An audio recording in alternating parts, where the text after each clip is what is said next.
अभी अभी तीसरा विश्व युद्ध शुरू। यूक्रेनी सेना के पूर्व कमांडर इन चीफ का बड़ा दावा। जाने महायुद्ध में कौन किसके साथ और भारत कहां खड़ा। रूस और यूक्रेन के बीच 33 महीने से जारी युद्ध अब नए दौर में प्रवेश करता दिखाई दे रहा है। रूस ने यूक्रेन पर 21 नवंबर गुरुवार को मध्यम दूरी की नई हाइपरसोनिक मिसाइल दागी थी, जो अपनी तरह का पहला हमला है। रूस के राष्ट्रपति व्लादिमीर पुतिन ने इसकी जानकारी देते हुए कहा कि मॉस्को ने यूक्रेन पर मध्यम दूरी की नई हाइपरसोनिक बैलिस्टिक मिसाइल से हमला किया। इसके साथ ही चेतावनी दी गई कि नई मिसाइलों से और भी हमले हो सकते हैं। रूस ने ये हमला यूक्रेन की अमेरिकी ATACMS और ब्रिटिश स्टार शैडो मिसाइलों को दागने के बाद किया। हाल ही में अमेरिका ने यूक्रेन को रूस पर हमला करने के लिए ATACMS मिसाइलों के इस्तेमाल की मंजूरी दी थी, जिसके बाद रूस ने तीसरे विश्व युद्ध की चेतावनी दी। अब नए घटनाक्रम से युद्ध नई दिशा में बढ़ता दिख रहा है। रिपोर्ट बताती है हजारों उत्तर कोरियाई सैनिक रूस में मौजूद हैं और पुतिन की सेना के साथ लड़ रहे हैं। अब संकेत है इन्हें यूक्रेन में तैनात किया जा सकता है। तो क्या ये घटनाक्रम तीसरे विश्व युद्ध की शुरुआत है?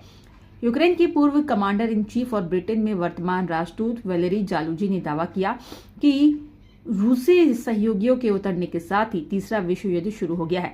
कीव इंडिपेंडेंट ने जालूजी के हवाले से कहा कि यूक्रेन पर अकेले रूस से नहीं लड़ रहा है, ये उत्तर कोरिया के सैनिकों का सामना कर रहा है।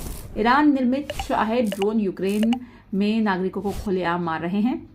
उत्तर कोरिया में बनी मिसाइलें यूक्रेन पर दागी जा रही है। रूस ने मध्य पूर्व लेकर अफ्रीका तक और पूर्वी यूरोप में पुराने और नए सहयोगियों के साथ नजदीकी संबंध बनाने की कोशिश की। रिपोर्ट बताती है किम जोंग ने अपने हजारों सैनिकों को पुतिन की मदद के लिए रूस में भेजा है।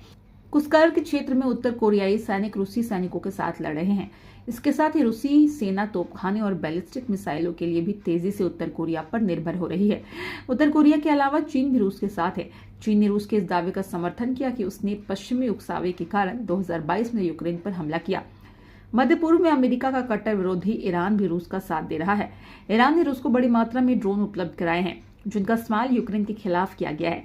इसके अलावा रूस का सबसे करीबी सहयोगी बेलारूस और ईरान का सहयोगी सीरिया भी रूस के साथ है। युद्ध शुरू होने के बाद से ही अमेरिका यूक्रेन को सैन्य सहायता देने वाला सबसे बड़ा देश है। अमेरिका के जो बाइडेन प्रशासन ने सैन्य सहायता को कुल स्तर $61 अरब का है। अमेरिका ने हाल ही में लंबी दूरी की मिसाइलों के इस्तेमाल की भी मंजूरी दी। अमेरिका के अलावा जर्मनी और ब्रिटेन भी यूक्रेन को सबसे ज्यादा मदद देने वाले देशों में शामिल है।